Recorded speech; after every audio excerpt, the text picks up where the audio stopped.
की आवाज में मैं हूं शकील बागमारे। रेशमा पडकनूर केस फिर चर्चे में। क्या रक्षक ही बनेंगे बख्शक?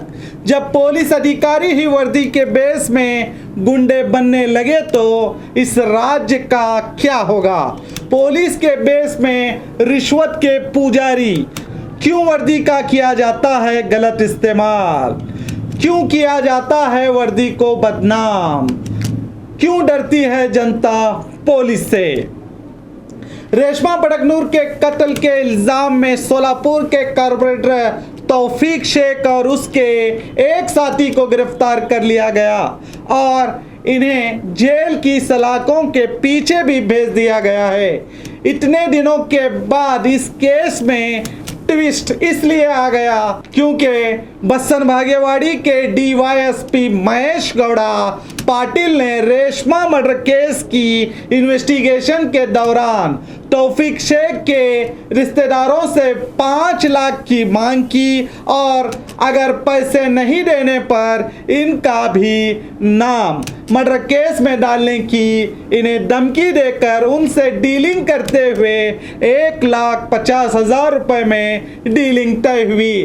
और इस रकम को लेने के लिए बस्सन भागेवाड़ी पुलिस थाने के पीसी मलिक अर्जुन पुजारी और उसके दोस्त रियाज कोकटनूर मिलकर पैसे लेने सोलापुर पहुंचे तो इन लोगों को पकड़ने का जाल पहले ही बिछाया गया था। जैसे ही ये लोग पैसे लेने पहुंचे तो इन्हें तभी Maharashtra ACB anti corruption bureau ने पकड़ लिया। उसके बाद बीजापुर एसपी प्रकाश निकम ने मीडिया से बात करते हुए कहा कि पीसी मलिक अर्जुन को सस्पेंड किया गया है और डीवाईएसपी महेश गौड़ा पाटिल की जानकारी बड़े अधिकारियों को दी गई है जिस पर फैसला लेना बाकी है।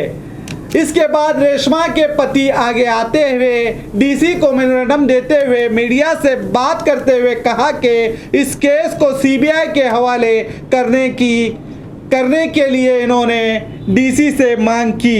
इनके मुताबिक इन्हें अब पुलिस की जांच पर भरोसा नहीं रहा। जरा ये भी देखिए, जब रेशमा के कातिलों को पकड़ा गया था तो यही पडकनूर डीवाईएसपी की वाहवाही कर रहे थे और खुद एसपी प्रकाश निकम भी इस केस को जल्द हल करके तौफीक शेख को अरेस्ट करने पर काफ़ी बधाई भी दी थी। मगर अफसोस डीवाईएसपी और उनकी टीम इनके नज़रों में गिर गए। ऐसा पहली बार नहीं हुआ है कि पुलिस अधिकारी पैसों की मांग करते हुए या पैसे लेते हुए पकड़े गए हो, बल्कि कई मामलों में इन्होंने तो खुद फेक एनकाउंटर तक किया है। ये भी खबरें आपने सुनी हैं और देखी भी होंगी।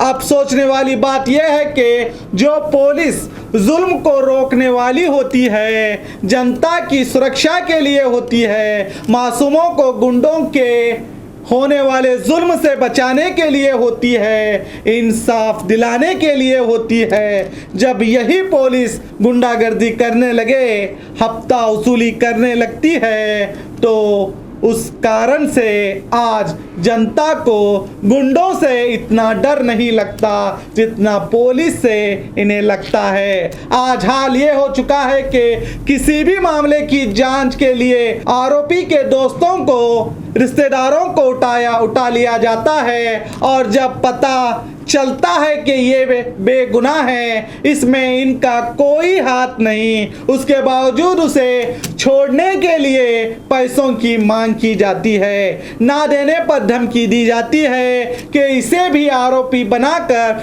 जेल भेज दिया जाएगा। इनकी धमकियों से डरकर परिवार वाले हजारों रुपए इनके मांगी हुई रकम दे देते हैं। बेगुनाह होकर भी ये लोग पैसे देकर बाहर निकल आते हैं। अब आप खुद अंदाजा लगाइए, हमारे रक्षक ही जब बख्शक होने लगे तो ये राज किस और जाएगा। जब पुलिस अधिकारी ही वर्दी के बेस में गुंडे बनने लगे तो ये इस राज का क्या होगा और किस और जाएगा।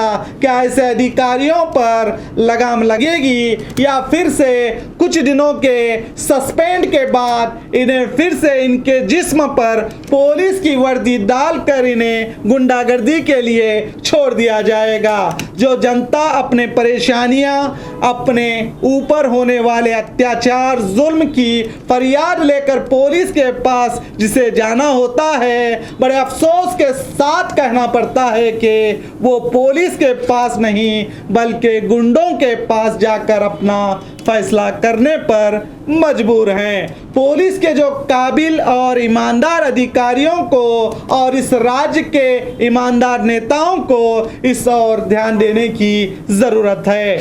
मगर अफसोस के इस राज्य की सरकारें भी अब 1 साल भी नहीं चल पाती तो अच्छे नेता हो या अच्छे अधिकारी क्या करेंगे। और जिस जनता को आवाज़ उठानी है उन्हें तो हिंदू मुसलमानों में ही उलझाए रखा है। पता नहीं कब इन लोगों की आंख खुलेगी, ये तो वक्त ही बताएगा। तो देखते रहिए आपका अपना बी न्यूज़ नेशन।